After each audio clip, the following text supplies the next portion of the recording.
since remote work kami sa company, hindi ko pa sila nakita personally. Pero para na kaming matagal na magkaibigan. So keep in touch lang, and then from time to time kumustahin nyo rin kasi since the pandemic talaga yung isolation ng yung feeling ng bawat developers mas tumindi. So it's good na kamustahin yung mga colleagues, how are they doing, okay ba sila, and then from there doon na mag-uumpisa kasi yung conversation. So parang keep up with life and all.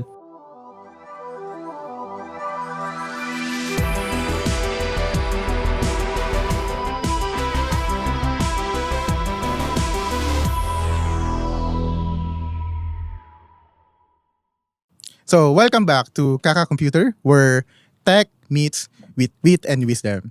So, our topic for this episode is about mastering remote work in IT.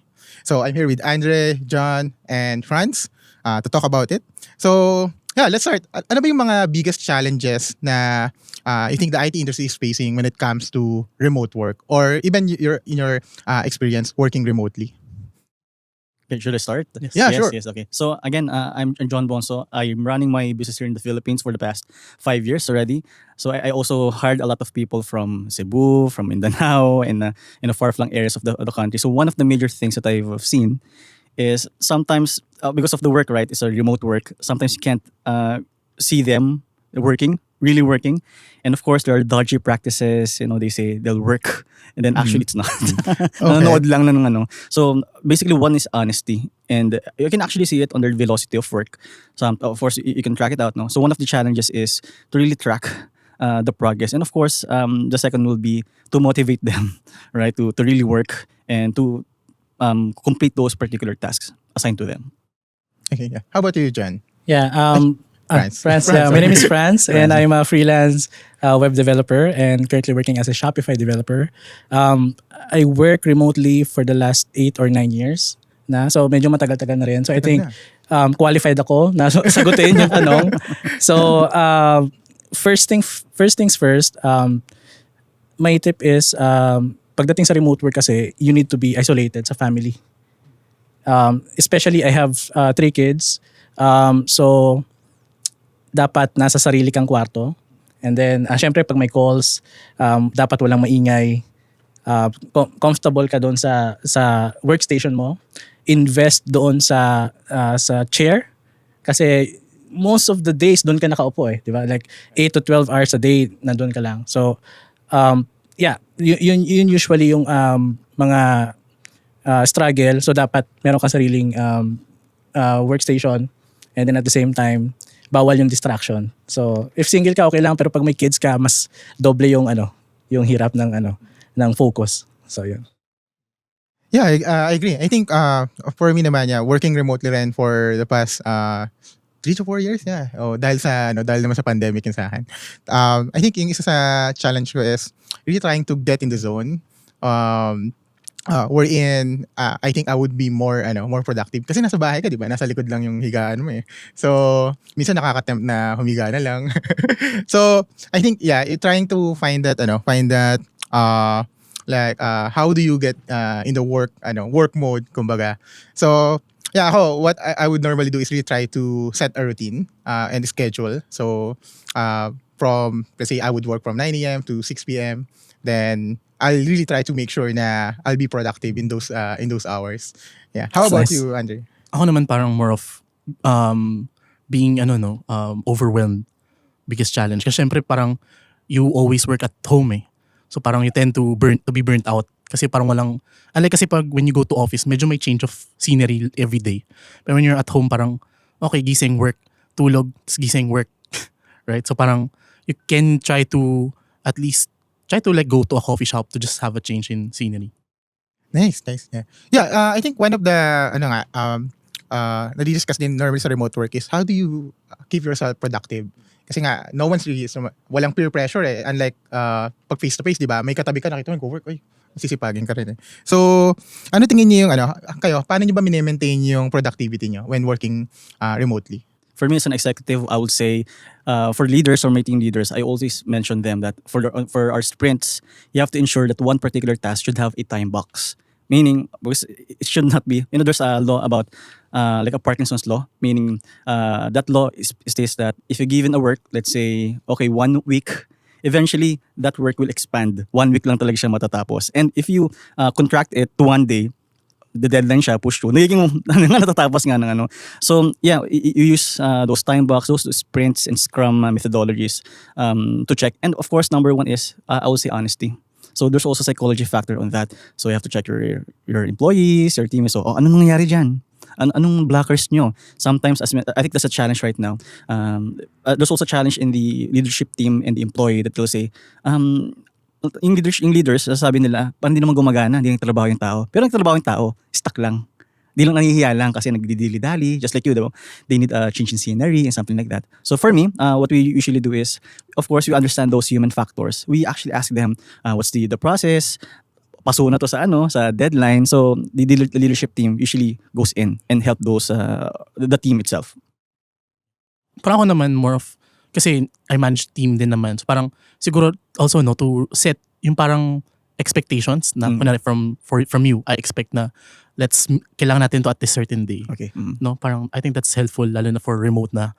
Kasi sa amin more on output based. I believe marami ring IT companies na output based. So parang talagang usually sila yung pinaset ng deadline. Kailan kaya pwede? So parang okay, bahala siya magawa na mabilis as long as the output is there. Maganda yung perspective natin, no? Kasi merong nagmamanage at the same time tayo yung nag-work. So maganda yung dynamic nung usapan. No? So for me naman, the way I focus sa work is, first of all, I need to know what's the deadline. Kasi yun yung importante. Kasi yun yung imimit mo na ine-expect nung either client or manager, di ba? And at the same time, yung habits to focus is, I strongly applied yung 80-20 rule. So The Pareto principle. yes, correct, yung the Pareto principle. So 20% of what you did dun sa specific task should have 80% of the impact. So not necessarily, ako personally kasi in one day, I tried my best to work lang for like 6 hours ganyan kasi that's where my focus is. So like let's say for the 4 hours, kaya kong tapusin yung task ko for the whole week for just the 4 hours. Exaggeration, pero I mean, for the sake of example lang, kaya ko siyang tapusin na let's say 4 hours yung gagawin ko for the last, let's say 3 days. Okay, 3 days. So, using Pareto's principle, 80-20 rule is very effective for me. At the same time, I need to know the deadline so that I can meet the expectation ng client or ng manager, kung sino man yung may hawak nung task. So yeah, that's it. Yeah. I think yung sa akin naman is to add lang din, yung isang natutunan ko is really to try to block your calendar.